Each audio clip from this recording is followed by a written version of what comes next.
හරි. එහෙනම් නේද? එහෙනම් කියලා හිතන හරි. හරි. එහෙනම් අපි 19 කරා 20 කරා දැන් යන 21 වෙනි පාස් පේපර් ගන්න හදා. උත්තර 21 ගන්න කියනවා මෙහෙම.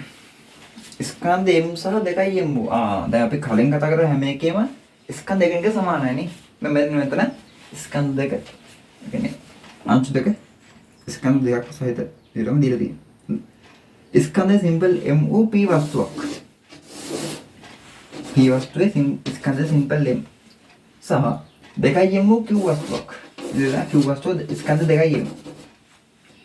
අංශුවක් සුමට තිරස් මේසයක් මත එකම සරල රේඛාවක් දිගේ පිළිවෙලින් 4u සහ u වේග වලින් එකිනෙක දෙසට චලනය වෙමි. එකිනෙක දෙසට. ඒ කියන්නේ මෙයා දෙසට මෙයා දෙසට. පිළිවෙලින් 4u සහ u. 4u සහ දැන් මම අර තීර මතක් කරනකොට කිව්ව එක මතක් කරනවා නේ. රූප තරම් දැක්කට පස්සේ හිතන්නකො. මොන්දනගේ ස්කන්ධ දෙක වෙනස් වුණාට මුට වඩා මුගේ ස්කන්ධේ වැඩි වුණාට ප්‍රවේගය අතින් ගත්තම මුට වඩා මුගේ ප්‍රවේගය වැඩිනේ. හරිද? ඒතර අපිට රූපේ දැක ගමන් කියන්න බෑ. ඒ කියන්නේ ස්කන්ධය මුගේ වැඩි කියලා පෙන්න ගමන් අපිට කියන්න බෑ. ගම්මිතාවේ මුගේ වැඩි කියලා කියන්න බෑ. මොකද ප්‍රවේගයත් එක්ක මේන ගුණිතය ස්කන්ධ වතාවක් ප්‍රවේගන ගම්මිතාවෙන් එන්නේ. ඒතර දැන් අපිට රූපේ දැක ගමන් කියන්න බෑ. කාගේද ප්‍රවේගය ගම්මිතාවේ වැඩි කියලා කාගේද කියන්නේ මේ ගම්මිතාව වැඩි කාගේද කියලා කියන්න බෑ. රූප ගන්න දැක ගමන්ම හරි. දැක්කම නම් ඉතින් මුගේ වැඩි වගේ පේනවනේ. p කෙනෙක් වගේ. හරි. ඒක නිකන් ඔන්න නිකන් කිව්ව හරිද? මම ගැටනවා කියලා කියනවා. මේ p සහ q අතර ප්‍රත්‍යයක ටික සම්මුණකේ. e කෙනෙක් කෙනා 4 වෙදීම 5යිනේ. ඔව් 4 වෙදීම 5යි කියලා දීලා තියෙනවා. ගැටීමෙන් පසු p සහ q අංශු එකිනෙක ප්‍රතිවිරුද්ධ දිශා වලට චලනය වෙන බව පෙන්වන්න කියලා දීලා තියෙනවා. ඒ කියන්නේ අපිට ගැටීමෙන් පෙර ගැටුමට පෙර අවස්ථාවකට දීලා තියෙනවා. ප්‍රත්‍යේක සංගුණකේ දීලා තියෙනවා. අපිට හොයන්න කියනවා ගැටීමෙන් පස්සේ මේ දෙන්නගේ චලිතය එකිනෙක ප්‍රතිවිරුද්ධයි කියන එක.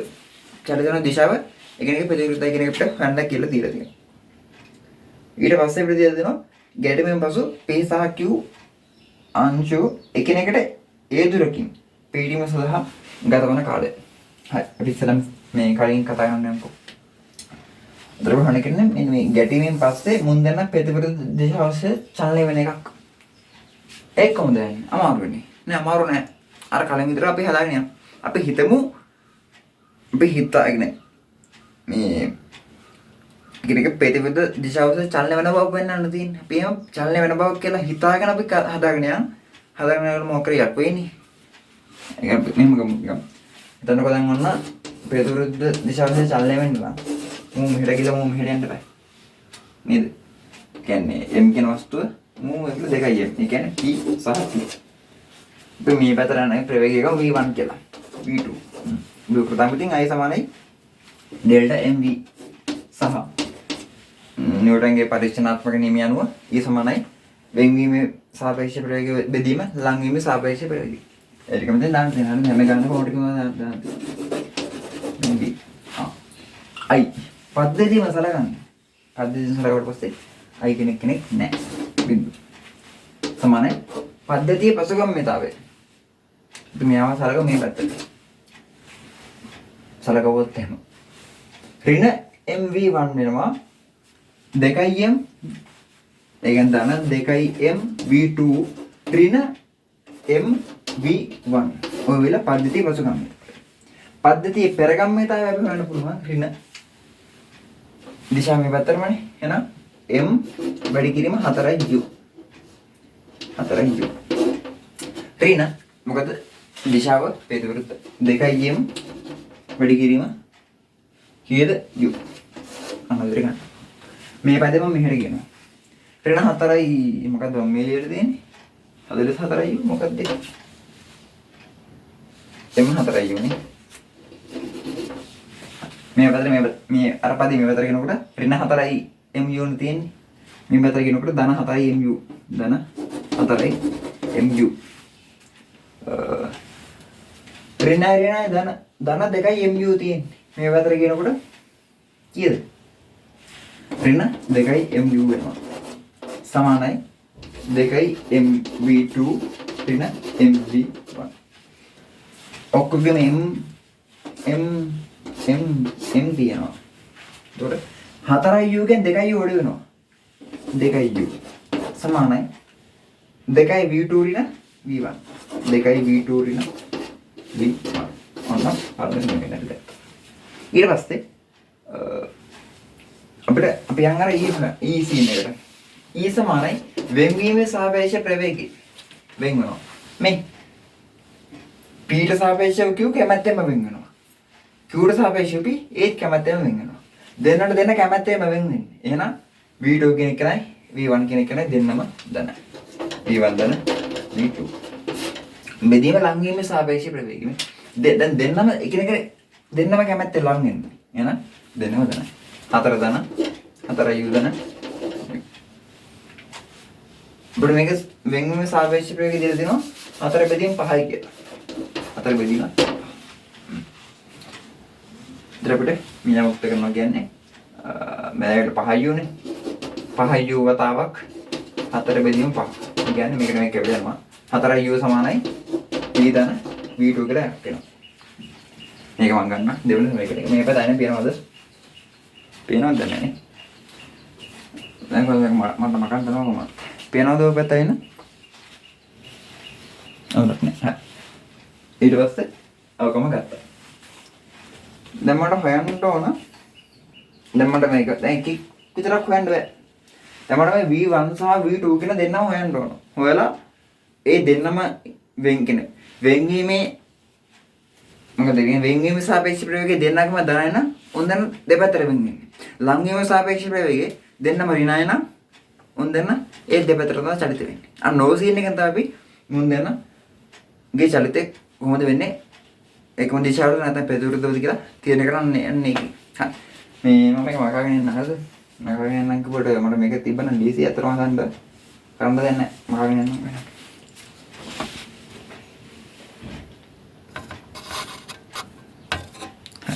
අන්නතර පළවෙනි මේකෙන් දිනවා දෙවෙනි මේකෙන් දිනවා.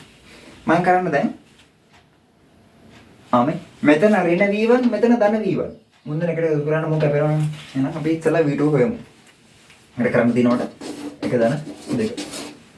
එතකොට 2u ධන 4u 6u සමානයි 2යි v2 එකතු කරනවා v2 2යි v2 ධන v2 කියන 3යි v2.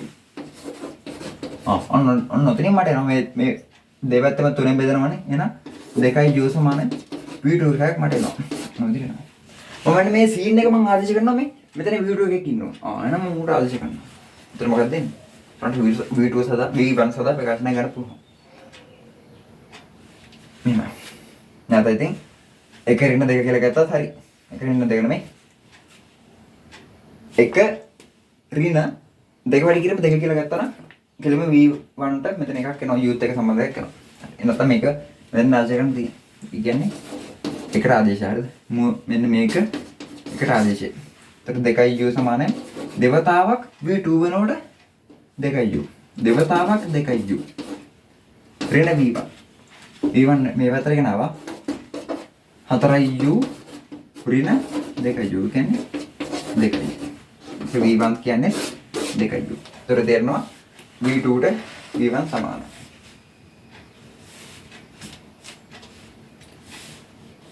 හරි වැරදිනේ නේද?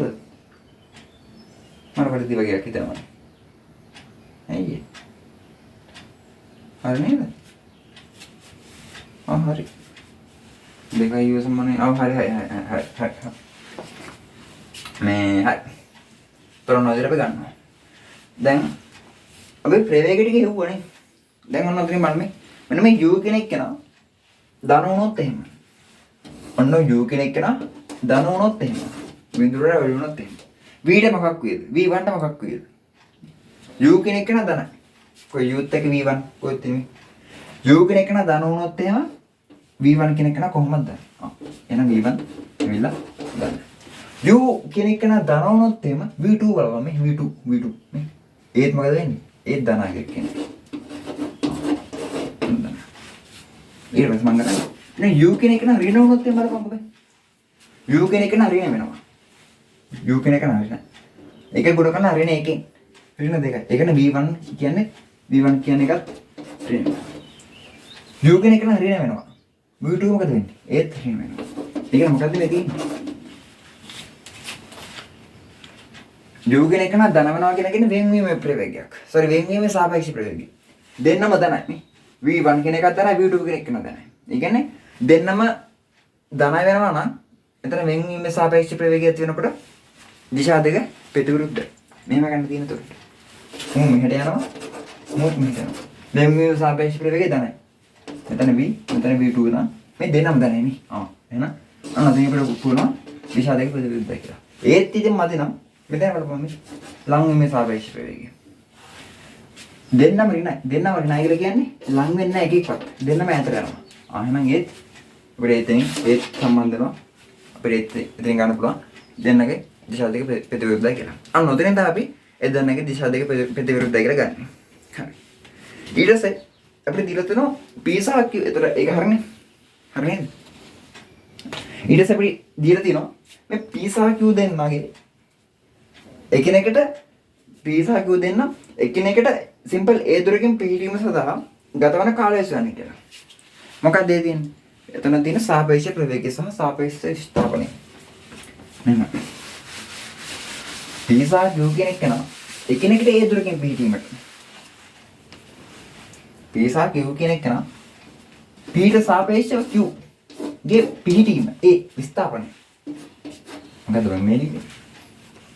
විස්ථාපනය. අපි S වලින් දාමු විස්ථාපනය. S. Simple a දුරකින් පිහිටීමට. ඕකනේ. q ට සාපේක්ෂව p. ඉතින් මේ විස්ථාපනය වෙන්න බෑනේ. ඒකට සාපේක්ෂව එකක්. එහෙම. අපිට දැන් කාලයෙන් හොයන්න තියෙන්නේ. විස්ථාපනය දීලා තියෙනවා. කාලය හොයන්න තියෙන නේද? S සමානයි ut වලින් අපිට හොයන්න පුළුවන් කාලය. ඒතර ප්‍රවේගය හොයන්න ඕනේ. එහෙනම් මෙතන අපි සාපේක්ෂ ප්‍රවේගය ගත්තොත් එහෙම v p ට සාපේක්ෂව q ගේ ප්‍රවේගය කොච්චරද? මම මැකුවා නේද ඒක? මට v2 ආවේ කොච්චරද? v2 කියන්නේ 2u. v1 කියන්නේ 2u. හැබැයි දෙන්න දිශා දෙක ප්‍රතිවිරුද්ධයි. එහෙනම් මෙහෙම මේ මූ මෙහෙට 2u අර මෙහෙට 2u. එහෙනම් මුන්දනගේ සාපේක්ෂ ප්‍රවේගය ඒක මූ p නම් මූ q නම් p ට සාපේක්ෂව q ප්‍රවේගය කොච්චරද? දිශා දෙක ප්‍රතිවිරුද්ධයි කියලා කියන්නේ දෙන්න එකට එකතු වෙනවා. එහෙනම් 4u. අන්න 4u. එහෙනම් q ට සාපේක්ෂව p ගේ ප්‍රවේගය මොකද්ද වෙන්නේ? ඒත් 4u. අන්න නම් එකම ටිකනේ විස්ථාපනෙත් එක මාගේ සාපේක්ෂ විස්ථාපනෙත් p මේ මොකද ප්‍රවේගයත් එකම ආගයක්. සාපේක්ෂ ප්‍රවේගය. එහෙනම් ඔක බෙදාම සමානයි ut වලට. අපි කෙලින්ම කාලය ගන්න පුළුවන්. S සමානයි ut. S විස්ථාපන කොච්චරද? a u ප්‍රවේගය කොච්චරද? 4u. වැඩි කිරීම t තමයි අපෙන් අහන්නේ. එහෙනම් t සමානයි a වෙනීම 4යි. ඔන්න ඔය විදිහට කාලය ගන්න පුළුවන් තප්පර වලින්. තප්පර වලින්ද මොකක්ද ඒක දන්නේ නැහැ. ඒ තප්පර වලින් තමයි කොහොමද එන්නේ කාලය සමාන අපි ගන්න එහෙමනේ. ඊට අපිට ඕන විදිහට ගන්න පුළුවන්. දැන් 21 ප්‍රශ්න ඔන්න ඔය විදිහට නිමා වෙනවා. 22කින් හම්බෙමු. මම කතා කරන මේක වැඩිද? පොඩ්ඩක් ස්පීඩ් අඩු කරලා බලන්න.